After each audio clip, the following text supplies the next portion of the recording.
Welcome back to Generals and Napoleon. Episode 17, Marshal Lannes, Duke of Montebello. Critics of Napoleon often complain that he never taught his marshals or generals his exact science of winning a battle. Some argue that this was a strategy of control, thus his subordinates couldn't become more talented than him in the art of warfare. After all, a good magician doesn't share the secrets to his best tricks. However, this is an unfair and misguided criticism in that it doesn't hold water. First off, most of his generals and marshals were around him enough over the course of 20 years to learn through osmosis and imitation. The other part of the argument states that all students should be as good as their mentor. This is clearly a ludicrous argument. Should a piano student of Mozart or Beethoven be expected to play as well as they did? Could a novice soccer player taking lessons from Lionel Messi be expected to be as talented in the beautiful game? Could a baseball shortstop with a healthy constitution play in 2,632 consecutive games like Baltimore Orioles great Cal Ripken? Clearly not. But of the 26 marshals, the closest to learning Napoleon's style of war was probably Marshal Lannes. His mantra, and Napoleon's, was to win, period, at all costs, through assault, through trickery, through improvisation, but just win. It appears that each marshal had their own mantra. Soult, Augereau, Brune, and Masséna's was to win, but get rich while doing it. Moncey, Mortier, and Lefebvre's mantra was to win, but only in an honorable, non-deceitful way. Marmont and Bernadotte's was to win, but only in a way that benefited them in some fashion.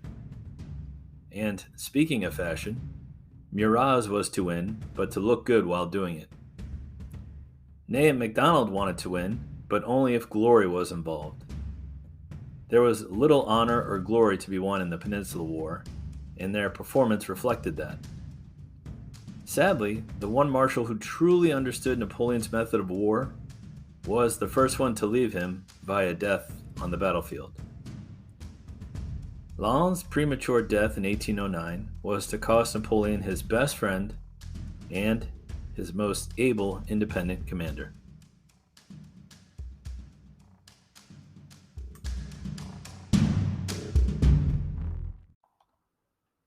Jean Lannes was born in April of 1769 in a small town in the Gascony region of southern France.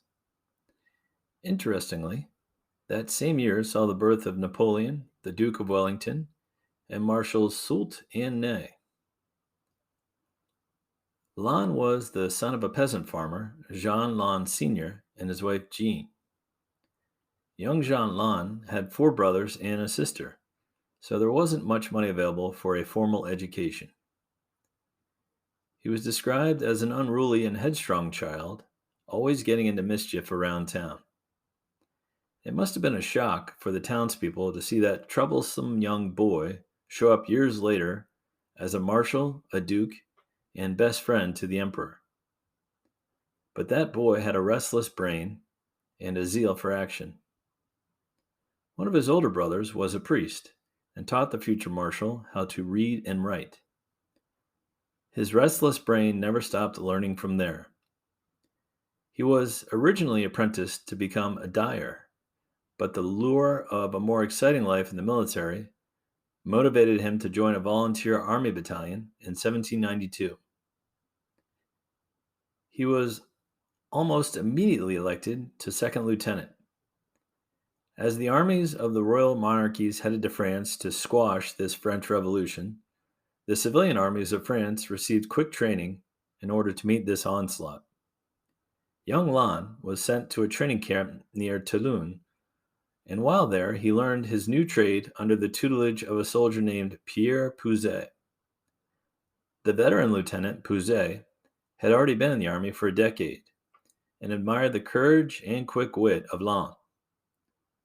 Pouzet taught Lannes nuances of military tactics and the two formed a bond that would last another 17 years. After training, Lannes was sent to serve in the army of the Pyrenees against Spain, who was part of the first coalition that was trying to end the French Revolution. Both the Spanish army and the French army were ill-equipped and poorly led. Young Lieutenant Lannes quickly learned how to improvise and make the most with inadequate resources. This ability to improvise and to change battle plans on the fly enabled Lannes to become Napoleon's best commander to lead a vanguard force. In 1793, he was promoted to captain due to his distinguished conduct in battle. By Christmas Day that year, he was recommended to promotion to colonel by the future Marshal Davout. Around this time, he was wounded in the left arm during a battle and was recuperating in a hospital when he was recalled to lead a major attack against Spanish positions. Sure enough, Lannes sprung from bed and led 500 men in a charge that captured a critical position. This would become a motif in the life of Lannes, an amazingly quick healer. After the battle, Lannes returned to his hospital bed and there met his first wife, Paulette Marique. She was the daughter of a wealthy banker, and she married the future marshal on March 19, 1795. After peace with Spain was declared, Lannes and his troops were transferred to Italy under the command of General Augereau in July of 1795. He quickly saw action in the Battle of Loano, which was a French victory. General Augereau commented on Lannes' performance, quote, "Colonel Lannes has executed all the movements with as much intelligence as bravery. This officer merits the greatest praise and national recognition." End quote.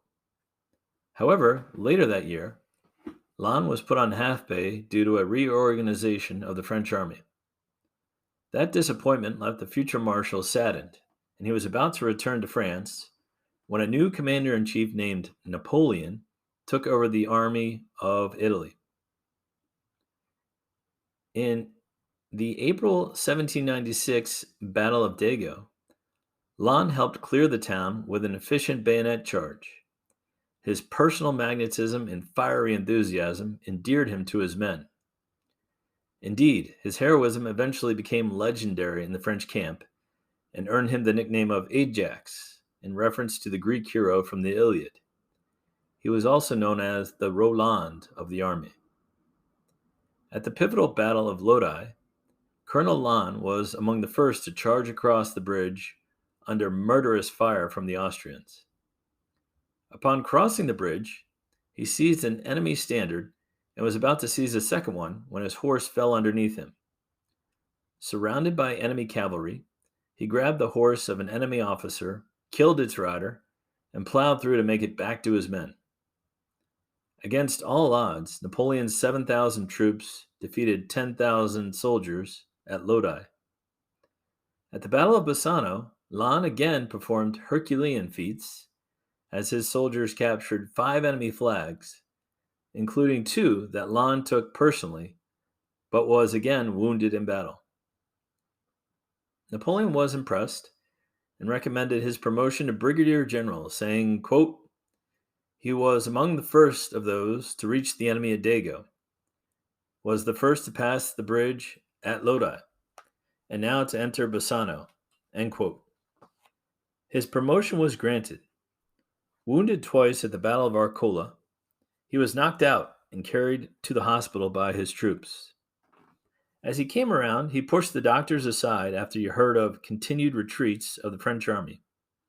He rushed out, grabbed his horse, and returned to the battlefield in the nick of time. His chief, General Augereau, and Napoleon were trying to rally the wavering French troops when Napoleon was knocked into a marsh by retreating soldiers. His aides struggled to pull him out of the mud as the Austrians were fast approaching.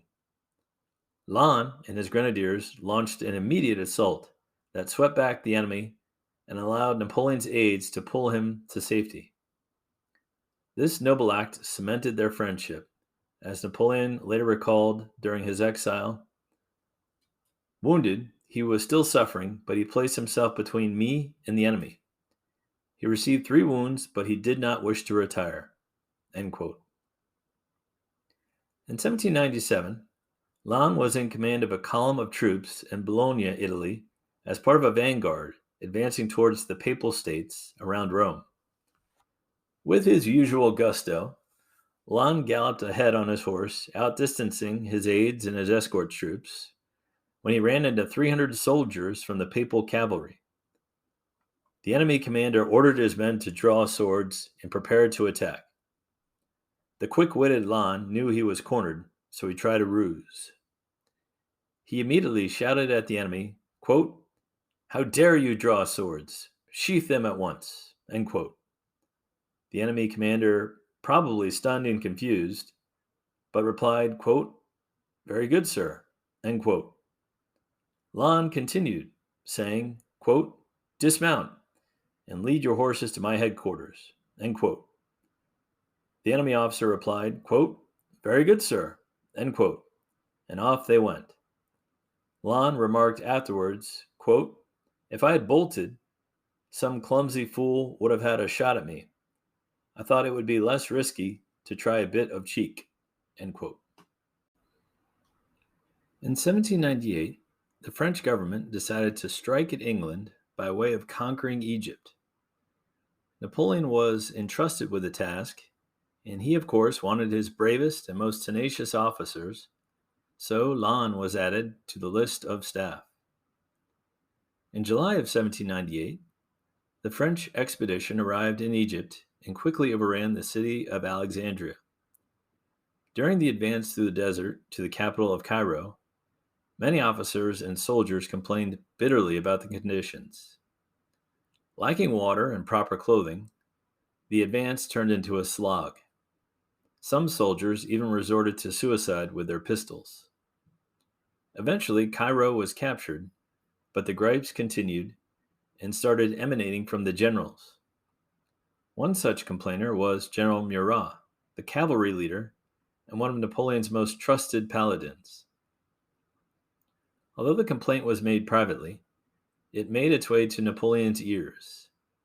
Murat became convinced that Lannes relayed the complaint, and the 2 men developed a mutual hatred for each other.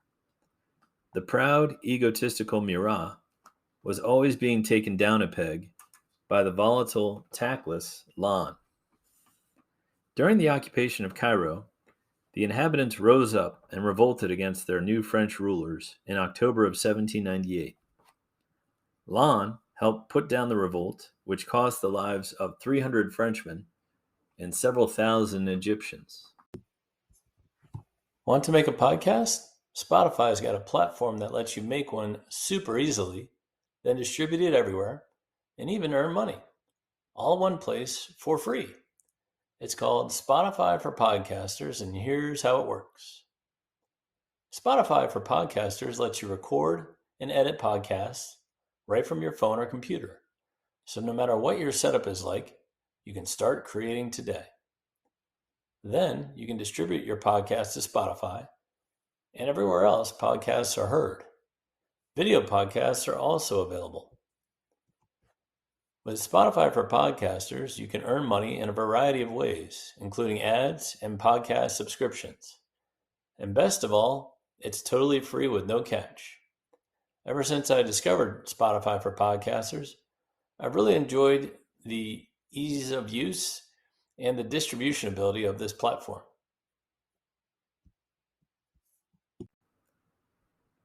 In February of 1799, Lannes and his division marched with Napoleon in his conquest of Syria. After capturing El Arish, Napoleon opened the siege of Jaffa. The infantry of Lannes attacked the towers along the walls and stormed into the city.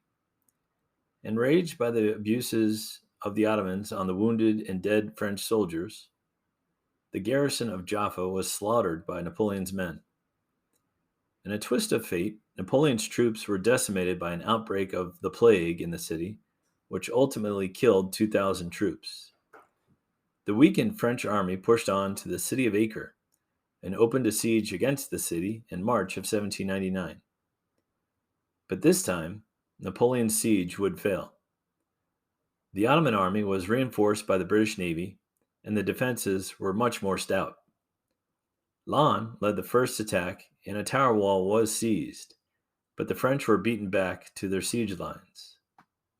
On a second attack, Lannes was hit in the neck by a bullet and fell into a ditch. His column retreated, leaving him to be butchered by the Ottomans, but an old captain and a few aides returned to drag him bleeding along the ground and back to safety. Lannes survived, but the injury caused a permanent impairment, which caused his head to remain inclined to one side. Following one last assault, Napoleon called off the siege and marched back to Cairo. For his efforts, Lannes was promoted to General of Division, the highest possible rank in the army. He recovered in time to participate in the Battle of Abu Qir. The British had ferried an Ottoman army there in July of 1799. In a brilliant combined arms effort, the infantry of Lannes, partnered with General Murat's cavalry, pushed this enemy army into the sea. They captured 18 cannons and overwhelmed 15,000 Ottoman troops. Murat captured the camps of the enemy and their leader, Mustafa Pasha, but suffered a gunshot wound to the jaw. During the battle, Lannes was also wounded in the leg, and the two antagonistic generals were actually laid side by side next to each other in the hospital. Around this time, Lannes also received news that his wife was pregnant and had had a baby. Unfortunately, this was bad news, as he had been away in Egypt for 14 months, so he knew the child wasn't his. Upon his return to France, he got a divorce from his first wife. In addition, he assisted Napoleon in his successful government coup of 18 Brumaire in late 1799. As a reward for his support, Lannes was named commander of Napoleon's elite Consular Guard, the precursor to the Imperial Guard. In 1800, Austria was again threatening French interests in Italy, and Napoleon made the decision to launch a surprise attack over the Alps on the rear of the Austrian army. To head this attack, Lannes was named commander of the vanguard. His first task was to scale the snowy, narrow trail high atop the 8,100-foot St. Bernard Pass. Over several days in May of 1800, the French army went over the pass single file, 6,000 men per day. At the top, the monks of St. Bernard Monastery handed each man 2 glasses of wine and a slice of rye with cheese as they filed by. After descending into Italy, Napoleon's army entered Milan. The panicked Austrians tried to stop the French army in Montebello, but General Lannes had other ideas. This was his first truly independent battle, and he rose to the occasion. Although his force of only 8,000 was only a third of the enemy's size, he attacked, and by his tenacity and tactical ability, he kept the enemy pinned until the arrival of fresh troops under General Victor enabled him to finish the victory. The battle was a violent one.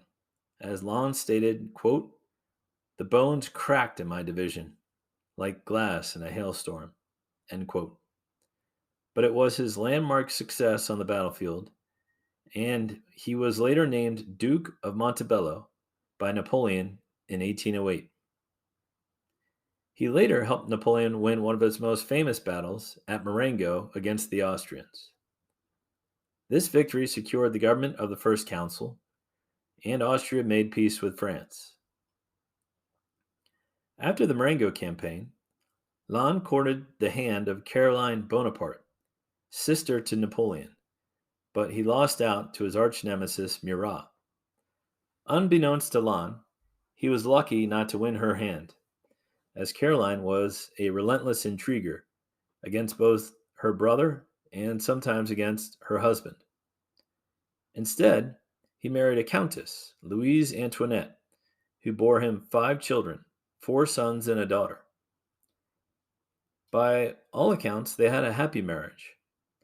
In one of his letters from the front, Lannes expressed his dedication to her. Quote, I am very tired, my dear friend. You really have to be iron to resist it. Write to me often, my dear friend. Kiss our children and the whole family.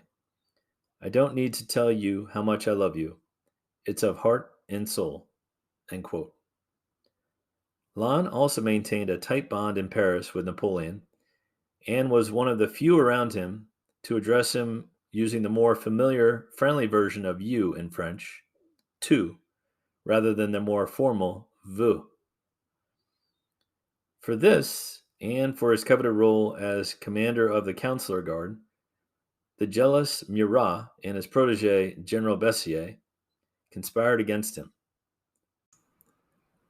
The pomp and circumstance of Napoleon's reign increased as the First Council was trying to simulate the formal courts of the other European monarchies.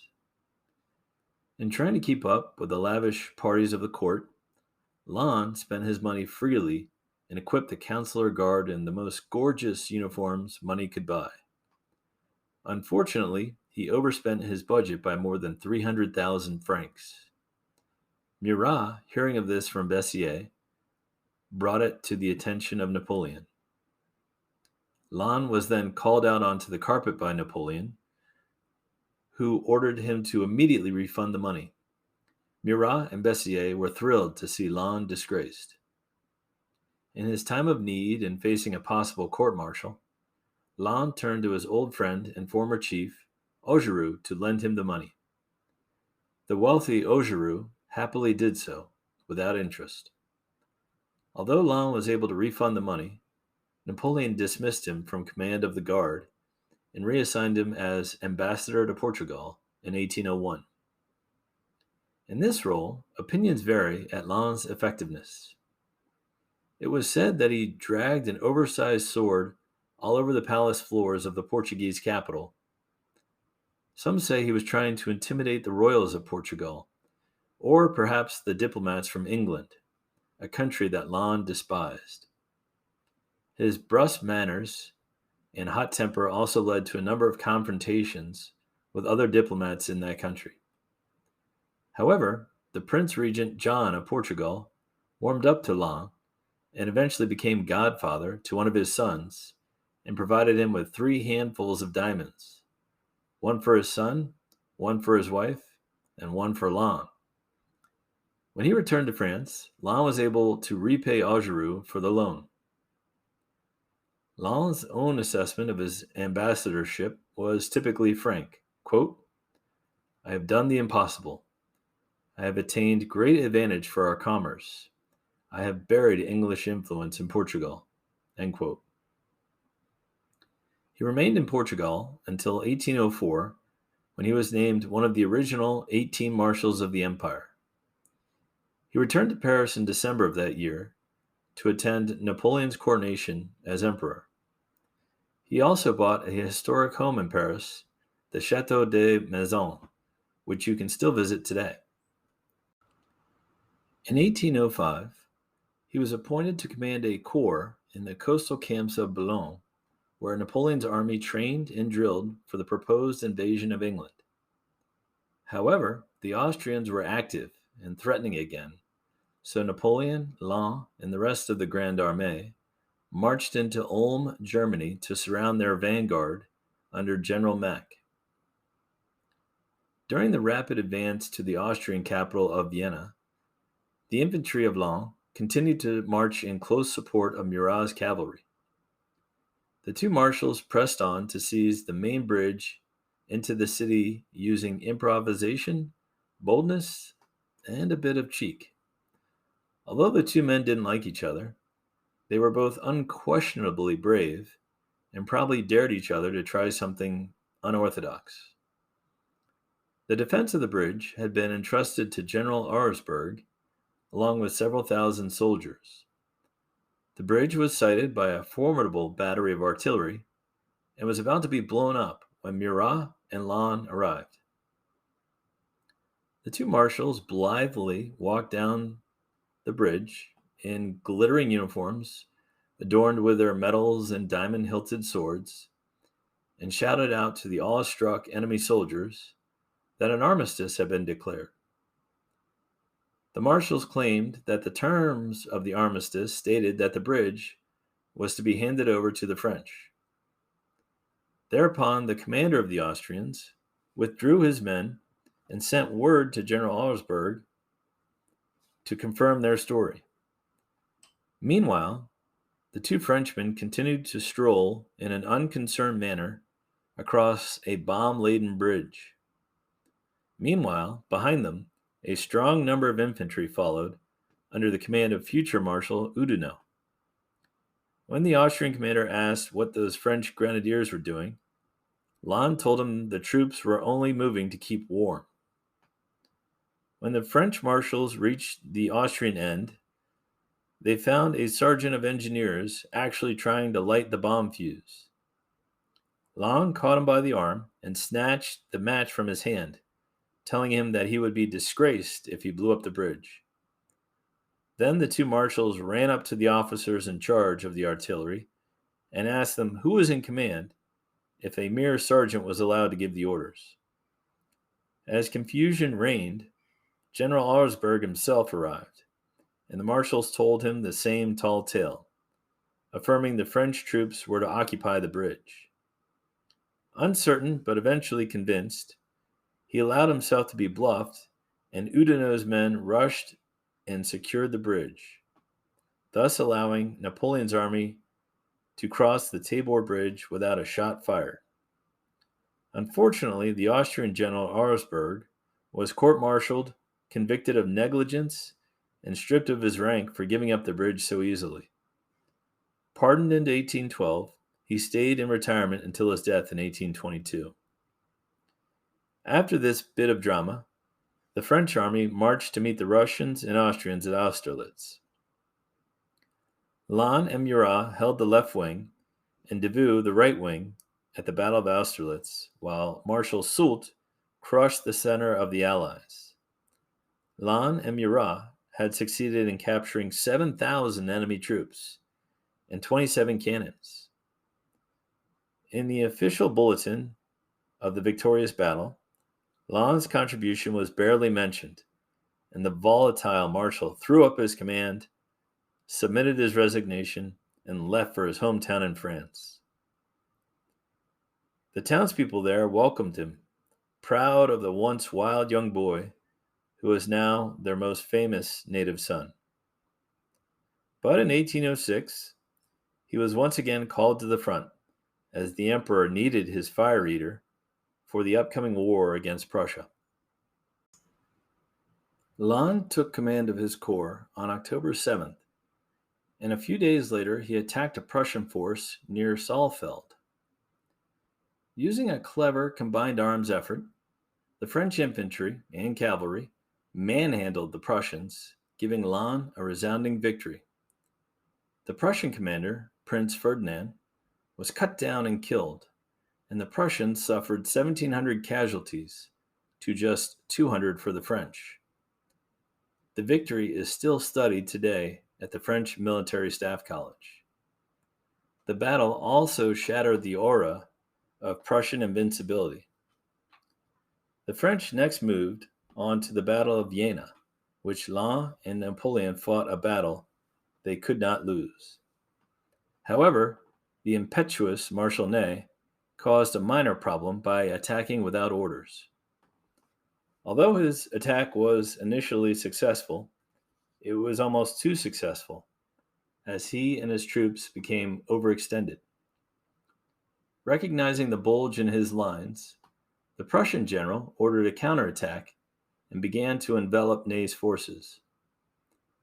Napoleon, annoyed at the rashness of Ney, recognized his dangerous situation and ordered Lannes to shift the French attack from the center to the side where Ney was being attacked.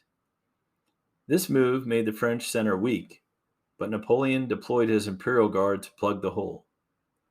Ney was able to pull his troops out of their precarious situation and return to French lines. Napoleon secured two victories that day with his efforts at Jena and Marshal Davout's improbable win at Auerstadt. After the fighting, Lannes received a message from the famous writer Johann Goethe, requesting that he and the other French marshals protect his library from looting. Lannes was the only French marshal to respond and posted guards around the library. This act showed the more enlightened side of the marshal. Lannes later fought at the Battle of Pultusk in late December of 1806, where he suffered another wound fighting against the Prussians and Russians. While recovering from his wound, Napoleon assigned Lannes and his corps to the light duty of supporting Marshal Lefebvre's siege of Danzig. Although his troops probably enjoyed the rearguard downtime, the restless marshal didn't enjoy a secondary role and complained excessively to Napoleon, to which the emperor finally became annoyed, saying, quote, "Go home if you're so unhappy," end quote. The marshal was taken aback, but finally responded, quote, "I can't do that. You need me here," end quote. In June of 1807, Lannes and his troops fought alongside Marshal Murat's corps in the chaotic and inconclusive Battle of Heilsberg. From there, Lannes' corps caught up with the retreating Russians in the town of Friedland. Using his single corps as bait, Lannes enticed the Russian commander Bennigsen to enter battle.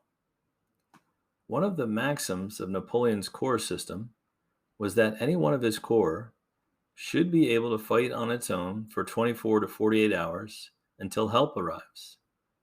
This maxim was to be put to the test in the Battle of Friedland. Using every bit of his cunning, Lannes fought tooth and nail to use his 26,000 troops to hold off 60,000 Russians until Napoleon arrived with reinforcements. In the ensuing battle, the Russian army was pinned against a river as Napoleon and his marshals battered it incessantly. For the loss of 9,000 casualties, Napoleon inflicted 30,000 on the Russians and captured 80 cannons. It was one of Napoleon's signature victories and caused the Russians to sue for peace. The next year, Napoleon and Lannes traveled to Spain to reinstate French dominance in the Iberian Peninsula. As the marshal was crossing the mountains near Mondragon, his horse slipped on ice, and Lannes was thrown from the saddle. As he was rising, the horse fell on him, causing severe bruising and internal bleeding. Lannes was evacuated to Vittoria and was in danger of going into shock and was close to death.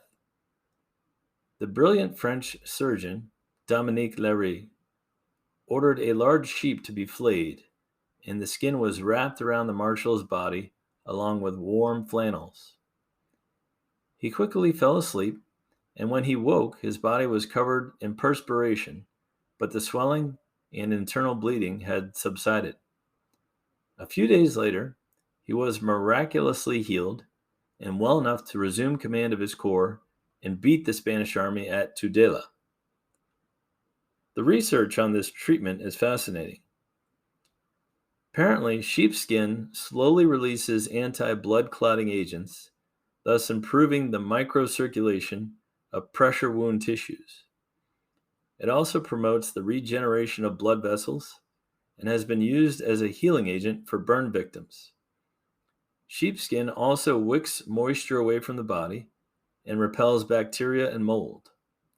Dr. Léry had learned of this treatment in Newfoundland, where they had applied sheepskin to sailors that had been tossed against their rocky shores after a shipwreck.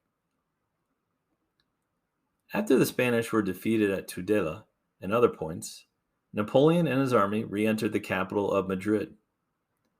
Lannes next joined Napoleon and Marshal Soult in the pursuit of Sir John Moore and the British Expeditionary Force in Spain. After it was clear the English would make good on their escape from the peninsula, Napoleon handed the pursuit over to Soult and dispatched Lannes to take over the siege of Saragossa. It would prove a tough nut to crack, as the garrison and Spanish civilians fought with brutal tenacity against the French soldiers. Lannes took over command from Marshals Moncey and Mortier, who had barely made any headway in their siege. Their dispirited soldiers lacked enthusiasm for the grim business of urban warfare. Lannes' arrival totally reinvigorated the French forces. He brought back all outlying troops to protect his lines of communications and resolved to blow up each building block by block, thus preventing needless deaths of his soldiers in bayonet assaults. He also ordered his artillery to pound the walls of the city for 5 days straight. Saragossa battles were remarkable for their ferocity. At one point in the St. Augustine Convent, the French held the altar end of the chapel and exchanged shots for hours with the Spanish entrenched in the belfry. The siege disgusted the marshal, who wrote in a letter to his wife, quote, "I would sooner have 10 battles a day than this war against houses. I am so tired that I can hardly keep awake as I write." End quote. However, French superiority in equipment and training soon tilted the scales in their favor. Finally, the Spanish defenders had had enough and surrendered the city. 54,000 people in total had died during the siege. Lannes had succeeded, but there was to be no rest for the weary. He was recalled to lead Napoleon's vanguard against the stirring Austrian army. Along the way to the front, he stopped at an inn owned by the grenadier captain who had saved his life at Acre. Lannes never forgot his friends. Once arriving to the front, Lannes added another legendary feat to his resume at the Battle of Ratisbon. The city was held by a strong Austrian force within medieval defensive walls. Lannes called upon volunteers to rush with ladders and scale the walls. Unfortunately, the musket fire from the walls was so intense that most were killed or wounded, and the attack failed. Lannes called for another group, but they were mowed down just like the first group, and a later third group was also repelled. He called for more volunteers, and no one stepped forward. Disgusted, Lannes told them, quote, "All right, gentlemen, I was a grenadier before I was a marshal, and I am still one." End quote. He then grabbed the ladder and moved forwards, but was physically restrained by his aides. It must have been quite a scene to see Lannes in his marshal's coat fighting his aides over a ladder. His troops, inspired by the marshal's fearlessness, rushed forward. The fourth assault party carried the walls, and Ratisbon was captured. The Austrian capital of Vienna was captured shortly after, but the Austrians remembered the lesson about bridges, and this time there were no bridges remaining over the Danube to chase after the Austrian army. So Napoleon had to stop and wait for his engineers to build new ones. This delay allowed Archduke Charles and his 100,000 Austrian troops to organize an attack on the French bridgehead. As usual, Lannes and his troops were among the first across, along with Marshals Massena and Bessières. In a reversal of the Battle of Friedland, this time the French were the ones with their backs against a river. There could be no escape, as the Austrians sent heavy barges down river to smash the bridges of the French engineers. On May 21st, 1809, the Austrians began their onslaught on the corps of the three marshals. Lannes was in tactical command at the Battle of Aspern-Essling and actually forced the Austrians back at one point, but he was recalled by Napoleon, who wasn't able to provide extra reinforcements or ammunition due to the bridges being knocked out. After the first day's battle, Lannes' anger got the best of him again, and he got into a heated argument with his brother Marshal Bessières whom he thought was malingering with his cavalry during the battle. A duel was only prevented by Marshal Massena's reprimand of both marshals.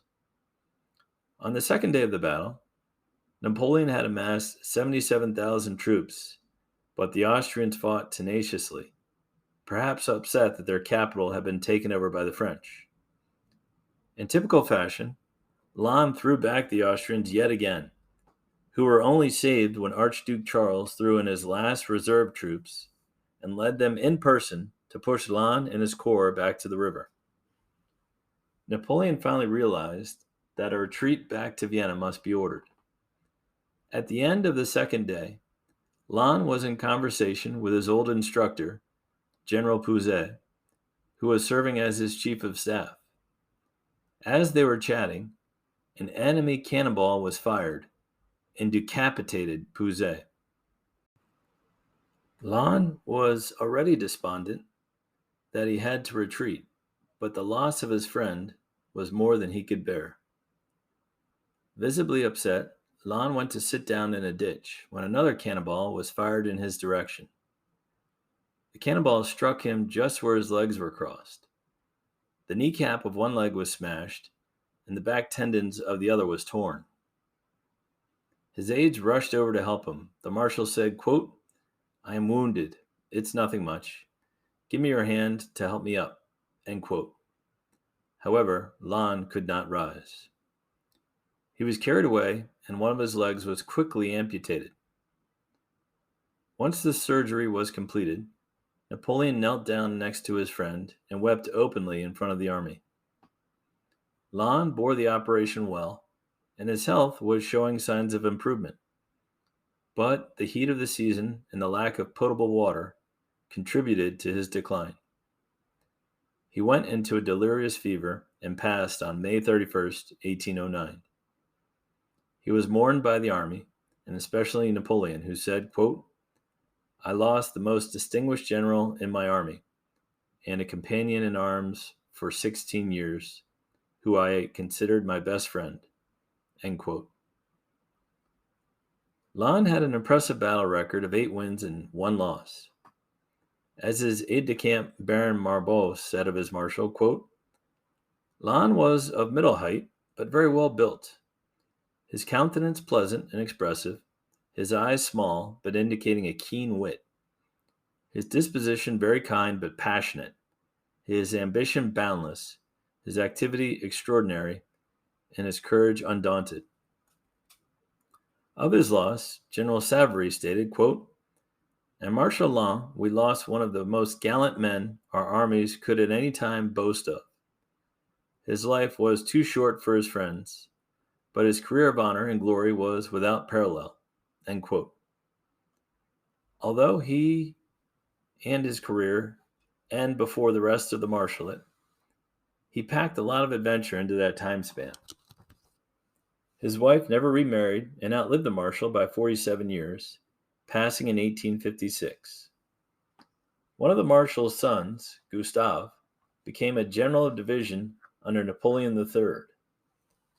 One of the modern-day descendants of the marshal is Philippe de Montebello, who became a museum director for the Metropolitan Museum of Art in New York City in 1977.